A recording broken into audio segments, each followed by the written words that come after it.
if you really real enough. Other rappers is delirious. Yeah, it's really that serious. Better holler if you really feeling me. I gotta keep it 100, ayy. If you don't like it, then fuck it, ayy. We gonna win in the end, yeah, we gonna live in abundance. I gotta keep it 100, ayy. If you don't like it, then fuck it, ayy. We gonna win in the end, yeah, we gonna. I gotta keep it 100. We gotta stop all the stunting. You know we coming from nothing. Yo, you talking about money, you bluffing. We gotta do something different. We gotta change how we live in. We gotta do better for women. We gotta do better for children. We gotta listen to victims, whether Jewish or Muslim or Christian. It doesn't matter your religion. You gotta stand against the system, or else you just another villain. How you just sitting there chilling? Hey everyone out there in the airwaves, from Spotify to YouTube never gives me any love, so I'm not even going to mention that. But from Spotify to Facebook, of all places, from Spotify to Facebook to Anchor, and thank you all so much for tuning in. We have a very, very, very special guest. You have a show tonight too, right? XL. Oh, yes. Oh, the man. XL show at Partners in New Haven, Connecticut, honey. Oh my God. No, I live right down the street from there. Oh, well, showtime 11:30 and 12:30. We got some sickening entertainers. So come on out and support the local drag. Yes. I haven't, it's been since the pandemic, I have not been. And like, I mean, I did make it to the to the Black Pride event. That's where I saw you at. I was sitting at the table with Life of My Days and everything, and I was like, "Wow, dope." Well, wait, introduce yourself. Introduce yourself. Sorry. No problem. What's the tea, honeybee? This is your girl, Miss Xiomarie LaBeija from the Royal International House of LaBeija. Just here having a good old time. Hi. And she's freaking awesome, guys. Let me tell you. Thank you. Thank you so much for coming on. And as a fellow LGBTQ member, like, I've heard so much awesome stuff. You don't know how many people you have touched. Let's just get that out there. Listen, there's so many people. I'm an emotional individual, so please don't get me started up on this good old screen on this good old day, okay? But no, you don't understand. Every time I hear a new story, it blows my mind just because of like my past and everything, and it's just like, be the change you want to see, and to know that I've touched other individuals, whether it's through my actions or words or just point blank period being there. It's a very humbling experience, and it's just, we just got to do better as human beings. Right. I have so many mutual friends with you too. It was just like a lot of them, I was just like, wow, like, that's why I was so excited to get you on, because it was like, I have to get you on a podcast. Like, this is what the community needs. It's been a while. Like, planning this for a while. So yes. I am so happy that we were able to do this today. I apologize about that. We have rescheduled a few times, actually. No, and you know what? If you apologize, I apologize as well. We are just some busy, humble individuals just trying to make that money and trying to pay them bills, you know? Right. Exactly. Well, let's start from the beginning since you're here. And a lot of my guests definitely would like to know more about you, of course. So yes. How did you start getting into drag? What was the humble beginnings? Well, I think it started way before, like, originally how I put on a wig. I remember being young, and like, I was always very mature for my age and very like ahead of the game. So it was like cooking on my own, cleaning the house, doing a lot of that stuff where my mom was a single mother, and there was times where she was working 2-3 jobs. So it's like, while she was at work, I was at home being that person. So I would sneak into her room and sneak into her closet. And there was this one pair of red, blue, and white shoes that she had, and she was a size 10, and I used to slide those on, and I was up. You couldn't tell me anything. You could not tell me anything. I was sweeping and mopping in them and just having a good old time, just getting my life, just feeling my oats. And then as soon as I was done, I wrapped them back up, put them right back in the closet, like as if nobody touched them. And that was it. Um, but shout out, hi mom. But then after that, it was just like a period of wanting to express myself. I come from a very religious background as well, so it was like a lot of I feel holding. you on that. It's a lot of holding me back of who like I wanted to be, in the sense of like dancing and acting and getting out there. But I was able to like find my way in the church. So between pantomiming, between being like the director of the children's choir, me singing in the choir, in the youth choir and stuff, like I was able to express, but it wasn't still fulfilling. Like I was like, there has to be more. And then of course here comes high school, where in high school, my birthday's in January, so I'm like the first one to turn 18.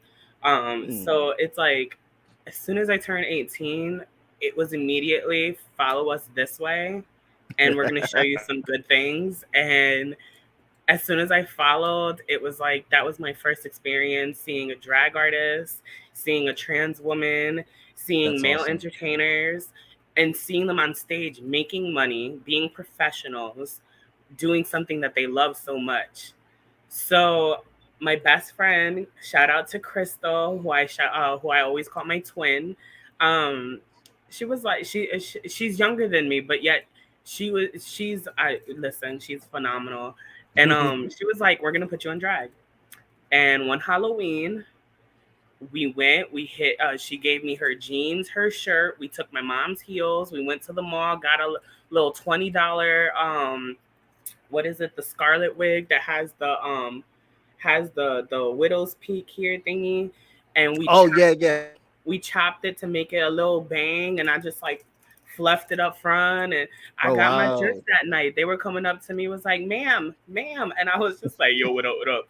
And they were just like, yeah. And I was just like, yes. And That's amazing. I felt like that was the bug.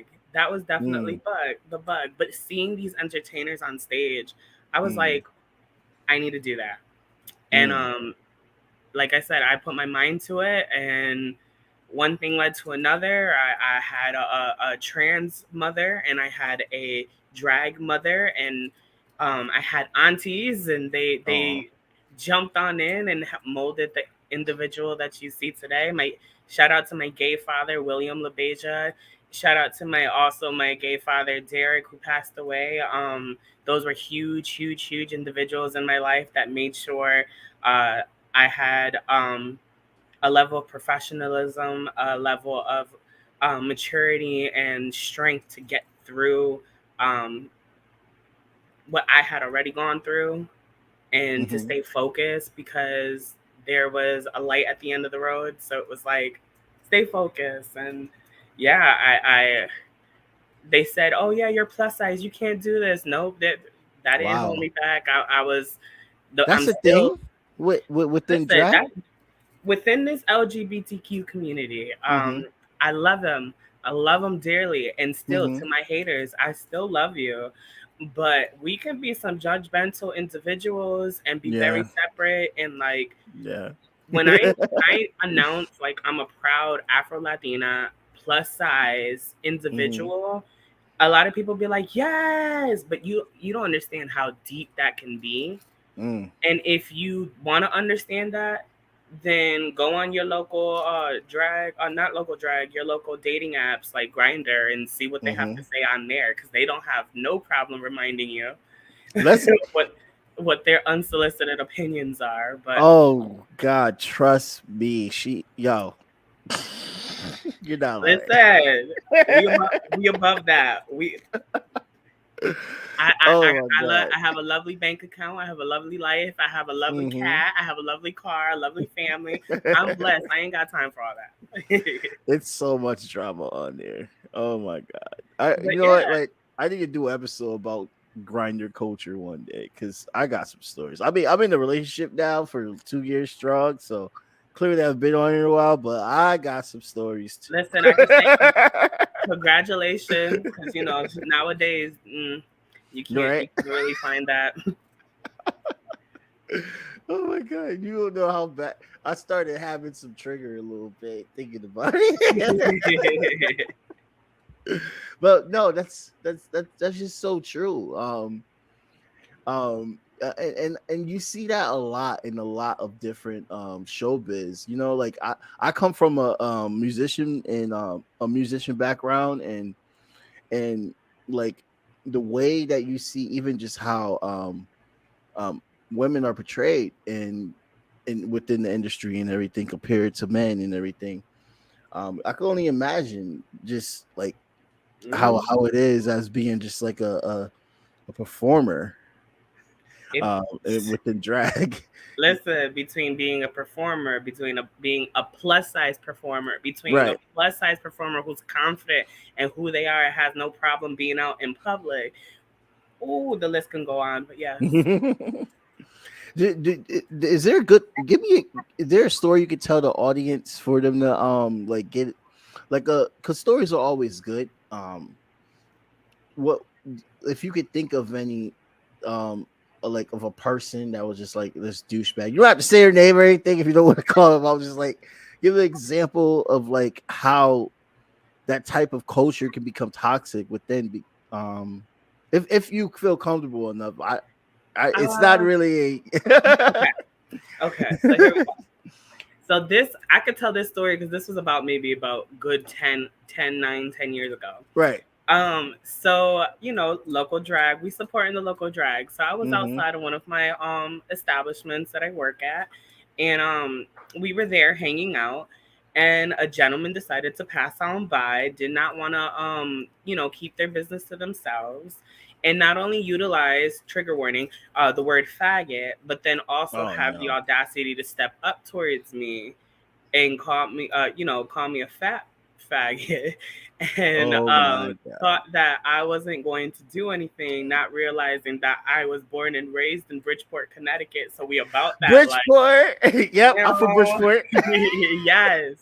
So I born and raised is in my blood, and back then I didn't do talking. I did physical work, and unfortunately I did some physical abuse on the gentleman. I assaulted him, but it's okay because I told him to learn how to speak to ladies and learn how to speak to the community. But there's an uplifting part on this. So we went back in, we did our second numbers, we came back outside and we were relaxing. He was still sitting right there. So he came over straight to me again. And now at this point, I'm like, oh, he really about this life now. So we really about to, and what ended up happening is he apologized. And he literally was just like, I shouldn't have done that. Respectfully, I do apologize. I was in my head and something about you triggered me. I should not have let myself get to that. And I was like, I thank you so much for apologizing. I guess this is a lesson learned that you just can't talk to anybody the way you want to. But yes, just be better. And I mean, my message since back then is be better. So I've made a lot of growth and a lot of personal decisions that helped me become the person I am today. So I don't reside back into this anymore, but now we're adults. Like, we ain't got time for that. We got money to make, bills to pay, and change to make, Right. And you have been all over. Like what are your favorite spots, so I can learn of where the spots are at, because all I know is Partners and Norwalk. Partners in Norwalk. That's all I really know. So I mean, we're gonna say a huge shout out to Partners. Partners is actually the second establishment I've ever had gone to when I first came out 11 years ago into the gay scene. That was where I won my first competition. That was where I was learning how to run shows. I was learning a lot there. And then it wasn't until I ended up graduating and going out to college where, unfortunately, you gotta leave. And I went to Providence, Rhode Island, where that's where Xiomarie became Xiomarie. That's where the whole show and blam. But huge shout out to Partners. Huge shout out to Trevi, which is in Fairfield, Connecticut. They have like a Wacky Wednesdays where it's an open stage for our local drag entertainers to go out. So huge shout out to Frankie Cyanide and Pax Headroom, that they're the ones that make sure that happens every Wednesday. And they also support local drag, and they be having shows Fridays and Saturdays. So check them out. 168 York Street, which is also in New Haven. Huge shout out to them. Yeah, I used to go there. Yes, and if you're not coming to the XL show, then that's another establishment you can go support. Support your local DJs. DJ Edgewood, he's having his Juicy Fruit there tonight, which is a cute little vibe. So yes. Juicy there's Fruit. A lot of. Oh man, I heard about that. That's where I heard about that from. That's why I was freaking. I was like, Juicy Fruit. It's a good old time. It's like one of those little barbecues with the family, and you just back there having a good old time, music vibing, and then you get a show. Ooh, what? What's your fave? Like, do you have a favorite spot? I don't want to put nobody on blast, but there's always a spot you come on. Honestly, I think my favorite would just be on a stage. Like, any establishment that is willing to allow me to step on their stage and grace them with my talents. Like, it's one of those things where if they're allowing me to have that opportunity, I'm gonna take it. That's gonna be my favorite place, because you don't see representation like me around, and you need to start seeing that we are here. We have a voice, and Henny, we're gonna continue to be here. We're slaying. We're making a difference, and hell yeah. That's why I can't say I have a favorite, because anywhere that's allowing me to be me in their establishment freely, they're my favorites. Because you don't have a lot of those places, Yeah, and I love how you talk about reputation. Jesus Christ, can't say representation matters. Representation, Jesus, it's the easiest word in the dictionary, and I can't even say it right now. Representation, because let's talk about it, because like I've been seeing a lot of discussing things in the news, and social media in general, with just cis straight parents that are just clutching 24/7, just scare tactics all the time.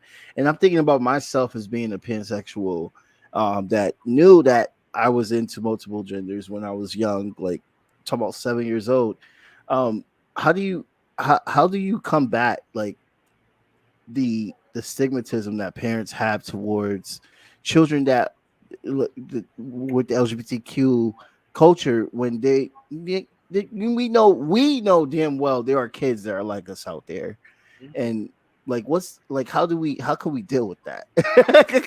Listen, in case you didn't see me, I was over here twitching. I'm like, that was because I love this question, and I love questions like this. The answer to that is very, very easy. It's about educating yourself. A lot of the fears and a lot of the stigmas fall behind what other individuals are brought up into. Here's an example. I was brought up in the Pentecostal Christian background. Educate yourself. You have to go ahead and make sure you educate yourself. Because the reason why you're going to hear all your life that gays are going to hell and this and that, whatever the case may be. But then when you educate yourself and you know about what our Caucasians have done in the past, then you would know that in 1946, that is when the word homosexual was added into the Bible by cis white men. So then you would understand that this has always been systematic. It was always in the past. So when you educate yourself and cut those ties to what is false truths, and I say false truth because that's all you hear out here is, oh, this is the truth. But then when you go educate yourself, you find out that they're false. Then that is the power of regaining your strength, regaining your voice, and regaining your stance in your life and in the path you're supposed to be. I'm not against Christians. Go ahead, believe what you want. But at the end of the day, you're talking about a God that is moving from a place of love that is supposed to be about love. And yet you are over here telling me, a person who's moving from a place of love, probably somebody who actually has done way more community service and differences in the community than you have in your own Speak establishment of it, church. girl. And yet you see what I mean? Let's not get into that. But they're not ready to have that mature conversation, because in able to have that, you have Right. to understand that the other individual have to be willing and open to understand that Right. what they have been brought up on isn't always the truth. But until we get to that level and until we get to that understanding, unfortunately, that's what it's educating yourself. It's Right. all about educating yourself. It really is. And people like Dave Chappelle really disappoint me. And it's sad because it's literally showing that spark of colonialism that's the most biggest part, honestly, within our community, honestly, when it comes to our own individual beliefs as a community, and morals, whatever they call morals, that are very Christianity and everything. It's just it's so sad that it's like that, and when you have family members, like, because that hurt. And Oh yeah. Listen, it's it hurts the most when you are the closest with an individual, have lived all your life with an individual, and then right. through a time where there is a possible death getting ready to occur, that then all of a sudden, because of the pressure, then they start showing their true colors. And not only do you have to now fight against that demon, but now you're also trying to stay focused on, you know, getting through this possible death. So a lot, everyone's different. Everyone goes through situations. That might be my situation, but that's the Mm-hmm. reality behind it, is that Mm-hmm. families can play a huge role. And that's why it's very important that we say representation matters, because I have no problem shouting out my gay family, my chosen family, because if it Yeah. wasn't for them, I probably would be in a crazy bin. I probably would have committed suicide. And that's straight up, that's true tea. That is straight true tea. But I am in a place in life right now that I can speak on that. Yeah, Samari, I definitely agree. Like, chosen family is so key. And like a lot of people don't know just like how important chosen family could save your life. Chosen family is not a new concept. People that are listening, chosen family is actual ways that a lot of even tribal indigenous people have also done. They have had chosen families, Yes. which is new to Western culture, but it's new to colonialized Western culture. It's not new to ancient Western culture. There's tribes today that actually practice chosen families that people don't really know about. I can't Mhm. pronounce these tribes' names, so I can't even give an I think index on I it. think it But even goes down to look like it up. even in the Latin community. Like in the Latin community, my bloodline comes from the Tainos, and if Hmm. you research Tainos, then you would know that they were all about support. They were all about building your family. They were all about individuals that were non-binary. Like they were, listen, they research. Right.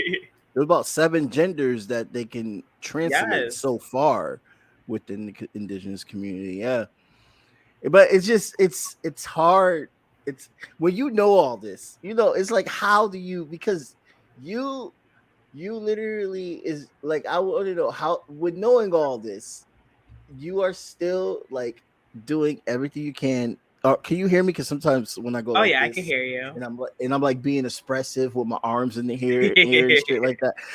But what I'm saying is, it's like, how can you like communicate that in such a way of teaching with people that don't understand?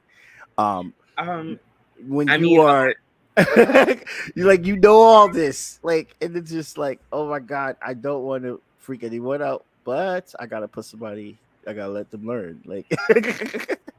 it's that's a very like touchy question, and it's not touchy for me. It's just touchy for other individuals to probably live and listen to. I'm gonna live my life authentically. I'm gonna be me, without a wig, in, out of makeup. So I have to understand that we live in a world where it can even be your own blood that will turn on you. We live in a world that it could be your best friend who has been by your side, you can live with them, whatever, blah, blah, blah, whatever the case may be, and they can turn on you. So you also have to understand that in this life, there are individuals that are just not going to listen. Right. They're going to hear you, but they're not going to listen. They're going to see what you're talking about, but they're not going to be about it. And so in those times, you just have to be authentically yourself. Me, I come from a loving place. I try to make sure I represent love. I speak out of love. I show that I'm above any of the negative, and like, it shouldn't always have to go into some type of argument or some type of, no, it doesn't even have to get to that. If we're adults and we say that we're adults, then we can even have a genuine conversation and we can figure things out. But unfortunately, we live in a world where, whether it's privilege, whether it's just point blank period selfishness, and it's okay to be selfish. I dedicated 2022 the year of the selfishness. That was a year to give back to myself, and that's exactly what I've been doing. I worked so hard to make sure that I can be able to do stuff like that, and it's an honor to be where I'm at. It's, not everyone gets the opportunities that I get, but it's also a learning situation every step of the way, because I don't know what's going to happen tomorrow. I don't know what's going to happen in an hour, but a lot of people aren't willing to be that open and be that real and be that genuine. They want to hide behind a filter. They want to hide behind something that like a wall, and it's fine. Everyone is different. Just please move from a place of love. We don't need no more hate. We don't need no more assholes. We don't need any more of that. And if you ain't got nothing nice to say, mind your business. Keep your mouth shut. We have individuals in this world that will knock your teeth out. And it's not from a place of hate, but it's from a place of defense. You just attack them. But we ain't. Yes. Yeah, I mean, it's so important to like always repeat this so people can have an understanding, because it's the best way.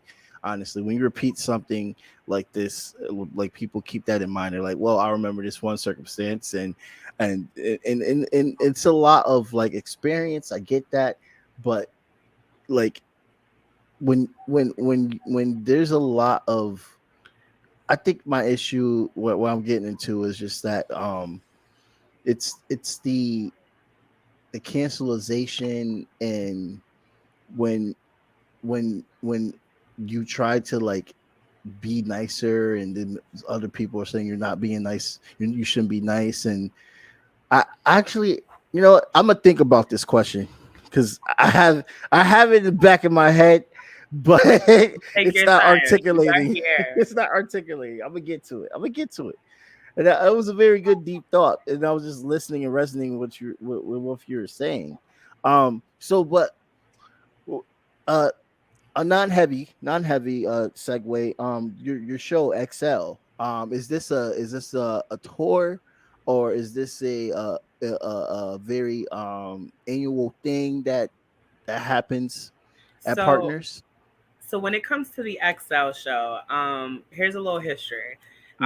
During our quarantine time, unfortunately, establishments closed. And performers had to do whatever it was that they needed to do to make sure that we, one, stood relevant, two, had money in our pockets to be able to pay our bills, but also, three, not lose out on opportunities that were happening in the development of technology and all this stuff during quarantine. So they came a period where at the time I was a pageant title holder. I was Miss North Star Royal Pride of Nations. Huge shout out to the Royal Pride of Nations in Florida. Congratulations. Yeah. And my promoter, shout out to Chino, said, let's do something online. At first, I was against it because I was already working a 40-hour job. But then I said, you know what? Let's do it. And what we ended up doing, if I remember correctly, it was every Wednesday, and it was What's the Tea Wednesdays was the overall platform. But then we did the XL show where I was able to showcase three entertainers, where it was literally me here in my living room, set up on a iPhone, um, set up on an iPhone That's how you through do it. Instagram, bringing people in, taking people out, bringing people in, taking people out. And I would perform here in my living room in flats because I live in the ghetto. I live in the hood. Shout out to my hoods and my ghettos, because no one knows what. No, this is where you really learn. But anyways, I was ready to have that conversation. But also, I know that people downstairs don't want to hear my fat ass be jumping up into a split here in my living room. So I had to learn how to perform here. And I had RuPaul's Drag Race representation on my page. Nice. I had Dragula representation on my page. I had CT every week. I always had CT representation, Massachusetts representation, and also I had other headliners. So like headliners such as like Miss Toto, who is known as the bodybuilder of drag, and she is phenomenal in everything she does. And she took the time to be here and be online with me and do that. It was a great idea. We had a great run. But of course, the way the pandemic worked, we had to figure things out as time went. And unfortunately, we shut it down. And it was always something that was hold to my heart. And the XL show is just a representation show. It's just to show and give a platform for those to represent themselves. And towards the end of the pandemic, partners reached out to me and asked me if I would be a host for their establishment. And I said, of course I will. And I saw that as an opportunity to bring back something that I held so close to my heart to the main stage. And it's officially August, which is this month, marks a full year of the XL show. And it's been every first Friday of the month, hosted by me. And I have 3 entertainers every month come out, and they tear it up on that partner stage. And the love, the atmosphere, it's amazing. I don't know about, with all due respect, I love my sisters. I don't know about anybody others' nights, but I know on my nights, there's so much love that happens downstairs, upstairs. It is just an amazing place, and Partners has always been that way. So yeah, so we're there every first Friday of the month, hosted by me. Oh wow, every first Friday. That's dope. It's glad to see Partners able to like survive from that, because so many businesses have a lot of places. I mean, but I'm still waiting for my favorite spot to open back up. But this goes into the huge message where it is supporting your local drag, supporting your local businesses, and especially at supporting your local LGBT owned and run businesses. We go through the selfishness where it's like, I want to go out, but I don't want to go here because they don't play the music I like. But then where are you gonna go? Right.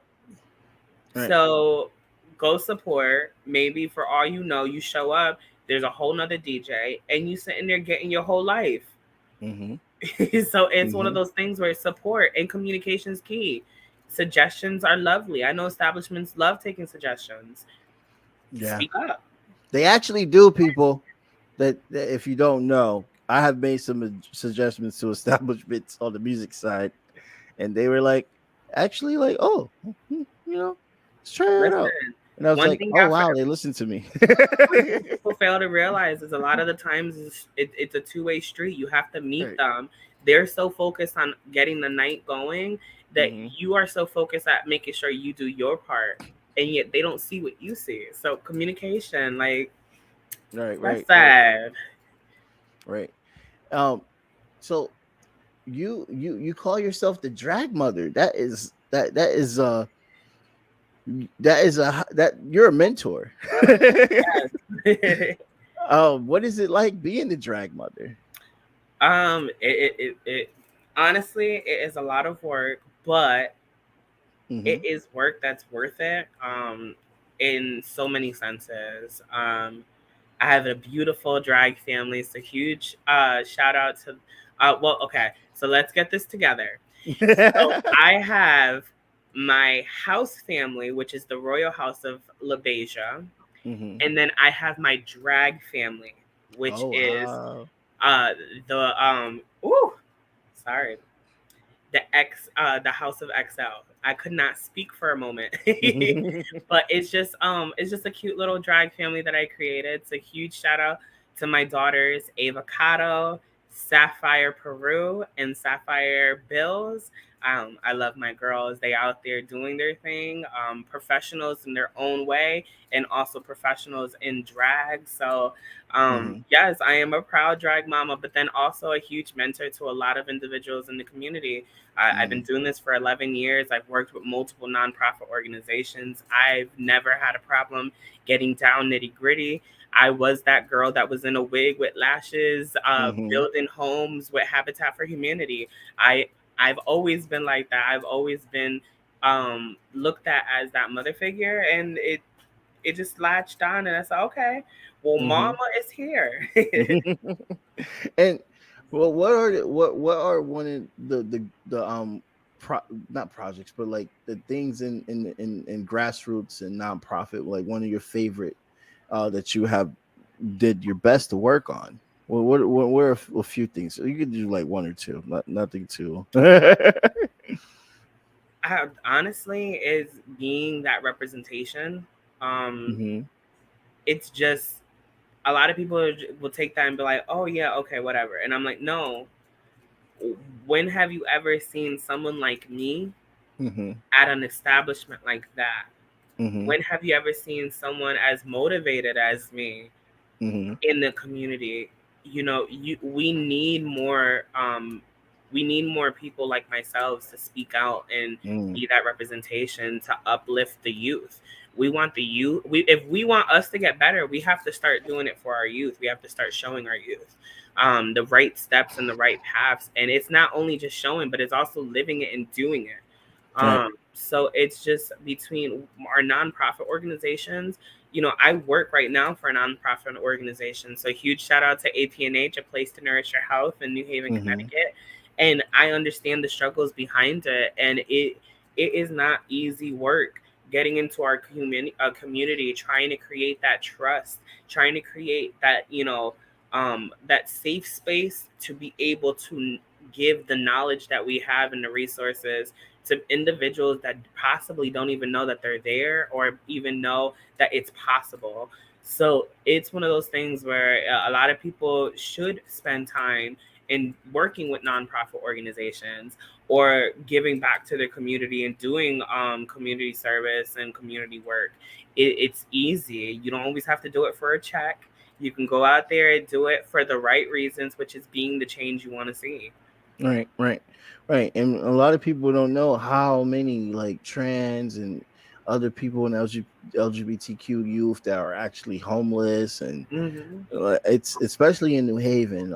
Shouts out to Connecticut Bell Fund, and because there's so many kids that need to be housed, and a lot of people don't see how many LGBTQ kids that are just not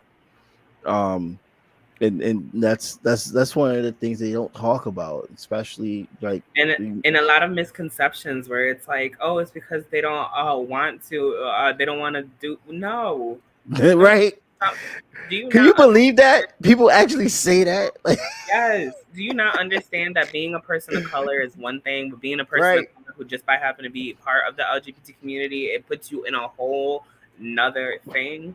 Like it puts you in a whole nother target.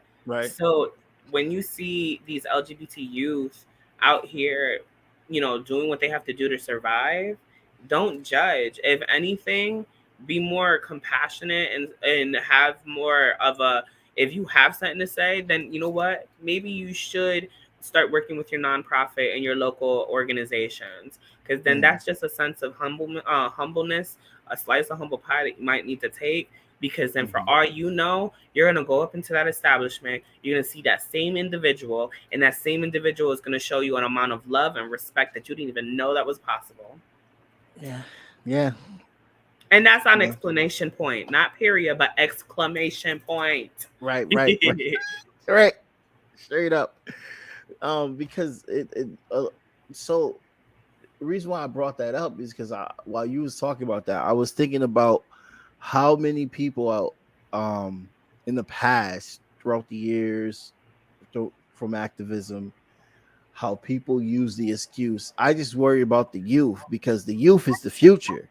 The youth has to always be taken care of, and I'm happy that you're doing that, but you're trying to justify what other people are doing to say that you care about the youth, but you're just like a gym teacher, or you're just a coach for the soccer team or something like that, and you're saying that what you do for the youth and that is just as is important. It is important, and it is, but to try to say that you can't be an activist or any of this, it makes you biased. It makes you not actually helping. You're being problematic.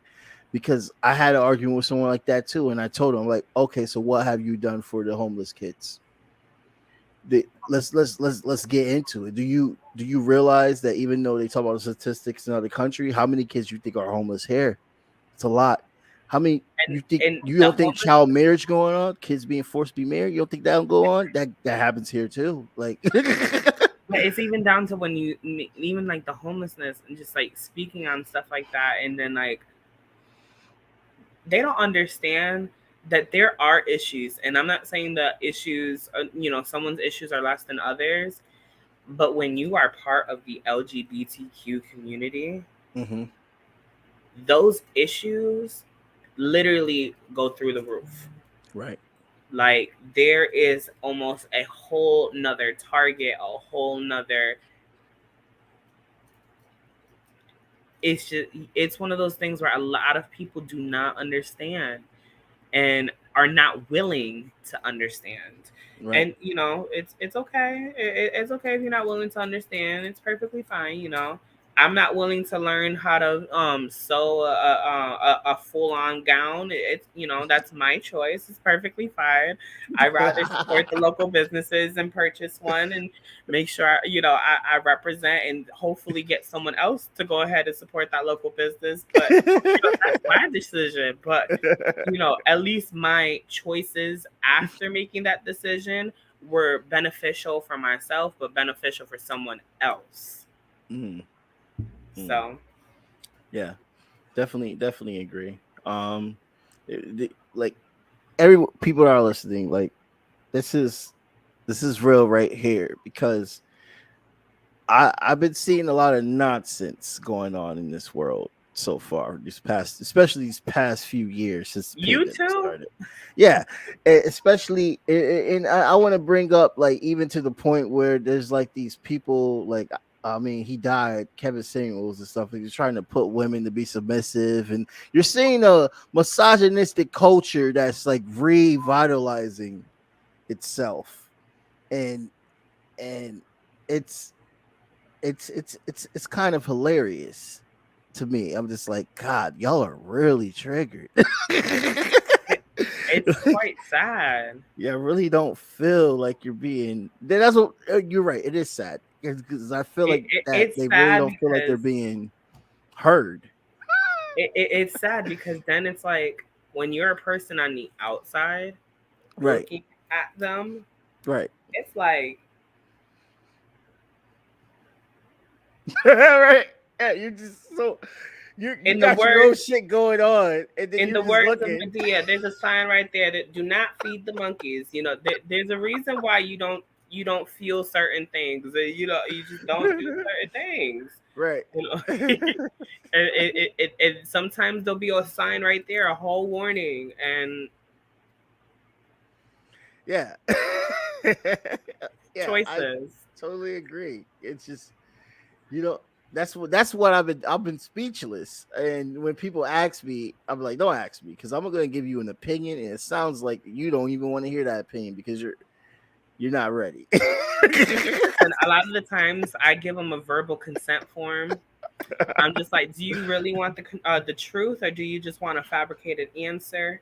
And and they're just like, oh no, give me the truth. And I'm just like, okay, I need you to sign right here, and make sure that you ain't gonna get upset at what I'm about to say, because once I say this, I am not going to repeat myself, and I am going to speak the truth and nothing but the truth. All right, right. It's a peculiar world in America that we live, like. But they're getting all these views. It's pissing me off. Like, I'm literally like, Jesus Christ, man. Like, and then they have all these people coming on, and this whole agenda thing. Apparently, there's an agenda now, and I'm just like, I just don't know how to. An agenda, yes, to want to live our truth. Exactly. Damn it. Y'all Y'all be BB. letting people coming out here untanned and with sometimes half-ass tanned, with these little fake wigs over here doing whatever they want. Let me do what I want. Right.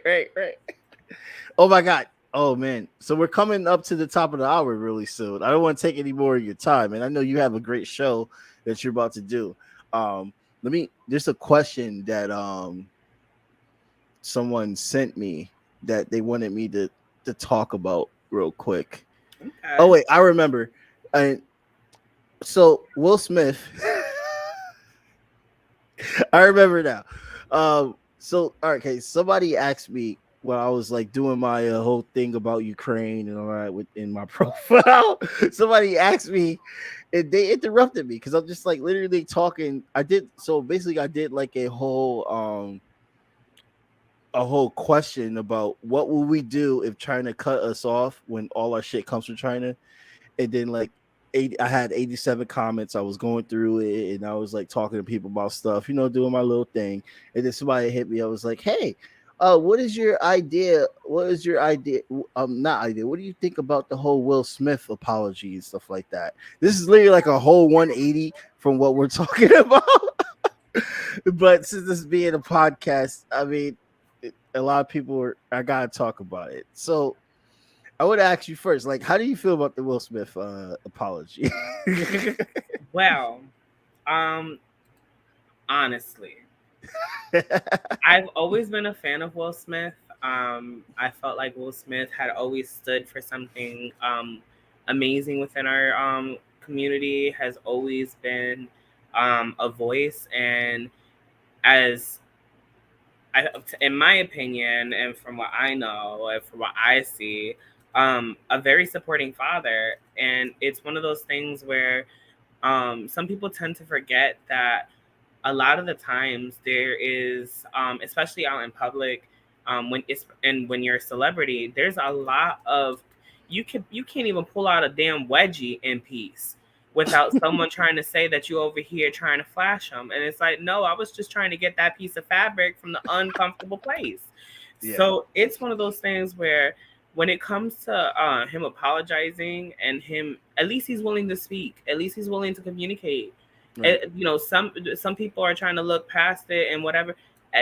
Listen, if we can listen and if we can learn from it, and if he's willing to learn from it, then we can get to a better place. And some people they don't even want to apologize. They will never see their wrongs. And yet here you have a successful Black man apologizing for something that he had did, that whatever that case may be, but now he's apologizing, he's acknowledging it, he's acknowledging he could have handled that in a wrong way. And regardless of what people's opinions are, point blank period, he did it.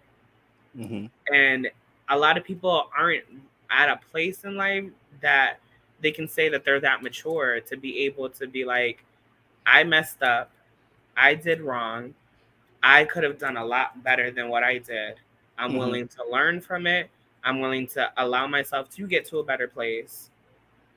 And if you're willing to forgive me, then thank you. If you're not willing to forgive me, then continue on your path. No more hate, no more. So it's like my thought on it is let the man live. Let the man do. He apologized. Apparently, him and Chris Rock are friends. They were friends years. Let that man and that friend do what they got to do with each other. Mm-hmm. Apologize if it may be, and let them live their lives. Because you need to worry about your cousin who just slapped the crap out of your auntie, Right. instead of worrying about this $1 million man slapping another $1 million. Yeah. Priority. This is all rich things. This is just rich people's quarrels. Yes. Like, Go get your cousin. Go teach your cousin some type of respect when it comes to women. Right. And I'm just like you saw these people like responding, talking about I don't condone violence and all this stuff, and I'm just like, hold on, this is America. We have literally we watch shows of violence. Our violence is in our phones. Violence is in our computers. They said I don't our video condone games. violence, and they'll be the first one to drive their child 3 Right. states. Oh, did I go too far? No. You're not going far, but I'm just like the idea of saying you don't condone violence when you literally vote for war criminals every 4 years and shit like that, and they don't get canceled, but you're going to cancel someone that goes up and smacks somebody. Yes, he was wrong for doing that, but humans are going to react in certain ways. And at least he didn't shoot the guy or stab the guy or some shit. Exactly. Like, it could have, but like they don't cancel these war criminals that are in fucking Washington D.C. always starting wars and shit. But you just made a point. You made a great point, and I'm gonna just say this. I'm gonna say it just like this. No one take it out of context. Mm-hmm. I'm gonna say it just like this. I'd rather see a black man slap another black man on my social media and on TV than rather see another black man lose their life. Period. On social media or on TV. At least fighting, we can get it over, we can communicate, we can walk away. As people nowadays, they are trying to be too above that, and we're hearing so many more shootings. You know what? Point blank period. I'd rather see a black man slap another black man than another black man losing their life. Period. Those are the conversations that need to be had. Forget what apology. Those are the conversations. Go use that same energy. Move that energy from this topic to the next, to that. Right. Yeah. Right. Yeah. Xiomari, you literally just hit it right on the nail right there. Like, that's literally what I'm trying to explain. But we just need time because there's a lot. And listen, part 2. Yeah, right. I got to get you back on again because like I that particularly vexed me because I'm just like, why do we pay so much attention to these celebrities? And I'm just like, I have to remember, like, I'm detached from it. That's why I'm judging it so hard. I don't really care about the tabloids and all this shit. I'm too busy worrying about what's happening to my community and people that look like me and shit like that, and LGBTQ community, and like, I'm not caring about that. But then, like, when I say like, oh, I get why he was pissed, but they're like, oh, you're defending him. I'm just like, whoa. So are you defending his actions? So are you doing this? Are you doing that? And I'll be like, are you a cop? Are you a cop? Right? Are you receiving a check of almost what they get paid, 60,000, 70,000 a year? What are you receiving? Some cops get $100,000 a year. Oh well, then there we go. Are you receiving $100,000 a year? Right. Then I need you to take 6 feet back. Right. Probably sit right back down in the chair you probably got back up from, and let me do my life. Let me live my life. Right. Right. Exactly. Oh man. Thank you, Xiomari, for coming on. I don't want to take any more of your time. No, This thank was you so really much for great. having me. And sorry about my discombobulated questions here and there and stuff like that. No, listen, I I love kind it. of I'm an blame the open White book. Claw I had earlier. I'm an open book, so it doesn't matter for me. You could go from talking about pageantry to talking about Family Guy to talking about education system to talking about that burrito you just had from Chipotle. So I'm one of those. Listen, versatility. Okay. Exactly. So before we go, tell everyone where they can find you at, your handles. Love handles? Oh no. Okay. Well, hi everyone. You could go ahead follow me on Instagram. It's XIOMARIE .XL. That is Xiomarie .XL. You can also find me on the good old Facebook like page at LaBeija. Check out www.XiomarieLaBeija.com. It hasn't been updated in a while. I apologize, but there is still merch to support the local businesses that still receive the coin totters. Thank you. And yeah, Venmo is Xiomari XL, no period. Xiomari XL. And Cashapp, you can go ahead and write me because that is different than what you see on social media. But yeah, other than that, thank you so much. Just support your local drag, support your local businesses. Maybe you'll see me in a city near you very soon. Yes. Thank you so much for coming on, Xiomari, and I hope you have a really good show and have a really good night. And Thank everyone you. else that are listening, I hope they have a really good night. Yes, everyone have an amazing night. If you're not doing anything, come out to Partners in New Haven. We have the XL show every first Friday of the month, hosted by me, Xiomarie LaBeija. Showtime 11:30 and 12:30. Listen, support. Right. And I'm gonna make sure I put your Instagram in the link. I got your website, but I'll put your Instagram in the link as well too. Thank you. And have a really good day. Thank you, Jabard. I wish you nothing but the best. I hope you have an amazing night and hi. And bye everybody. Blank period, yeah. On my black, brown, and indigenous. Gotta holler if you really feeling this. Gotta holler if you really real enough. Other rappers is delirious. Yeah, it's really that serious. Better holler if you really feeling me. I gotta keep it 100, ayy. If you don't like it, then fuck it, ayy. We gonna win in the end, yeah, we gonna live in abundance. I gotta keep it 100, ayy. If you don't like it, then fuck it, ayy. We gonna win in the end, yeah, we gonna. I gotta keep it 100. We gotta stop all the stunting. You know we coming from nothing. Yo, you talking about money, you bluffing. We gotta do something different. We gotta change how we live in. We gotta do better for women. We gotta do better for children. We gotta listen to victims, whether Jewish or Muslim or Christian. It doesn't matter your religion. You gotta stand against the system, or else you just another villain. How you just sitting there chilling?